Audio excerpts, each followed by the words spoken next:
Our vision of expanding in this community, which is growing, really embraces change. I think that gives us some real strength. We have been in the midst of kind of a visioning process. For the last few years, it's been about understanding that we have needs that aren't being met by our current space. And so we've had lots of conversations, lots of discussion about our space and what does it need to do, how does it need to serve our different activities, our different needs, how does it need to serve the community. We wanted to make sure as we went to this next step in the church's history that we were thoughtful about it and that we constantly looked in the rearview mirror to say, are we bringing everybody along? Because that was so important to us.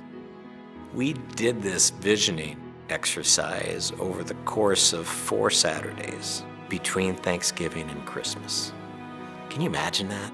We had, on average, 45 people showing up at arguably the busiest time of the year. The participation speaks to the core of this congregation. They were a mission church, 4 or 5 families pulling up their bootstraps and saying, hey, we're gonna go west. Not the great Wild West, but it probably felt like it at the time when they came out to Asbury.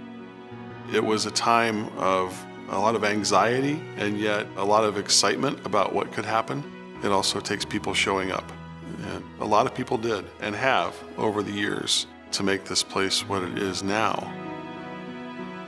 That's the result of the vision of the congregation. The committees did the same thing in the congregation in the last 5 years that we did in the first 5. And it came time for us to make a change in how that building was going to be used and built for different opportunities. I'm 70, Larry's 70 plus. Yeah, we're up there. We volunteered to some extent, but we need to do the same thing now that we did when Lord of Life began back in 1980. And that's kind of the ebb and the flow again. And I think we're in the direction of the flow.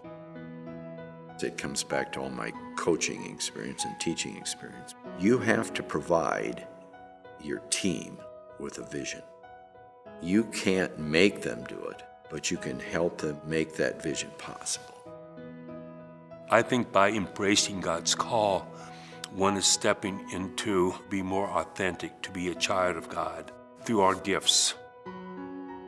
There is a talent that you have that the organization can use. You lead with passion, and when people see that, that tends to draw the same out of them. It's like, well, I can do some of that. That is the cool part, because I think there are people that never would have thought in a million years that they would be able to do certain things that they do in this place, and we find them to be wildly successful at it. God gives each one of us gifts, and He gives us those gifts to share, not to tuck away and say, well, maybe someday. Our mission statement, we're loved by God, sent to serve. It's a 6-word sentence. We recognize that we are a family. We recognize that we're being loved by God, but we also have a mission. It reminds us that there's more to this than sitting in a seat in a sanctuary. It's literally a part of the liturgy is the sending. We say, go in peace to love and serve the Lord. The people say, thanks be to God. It's those other 167 hours. There's a lot of time in the week to be aware of what God is up to and ask how we can join in.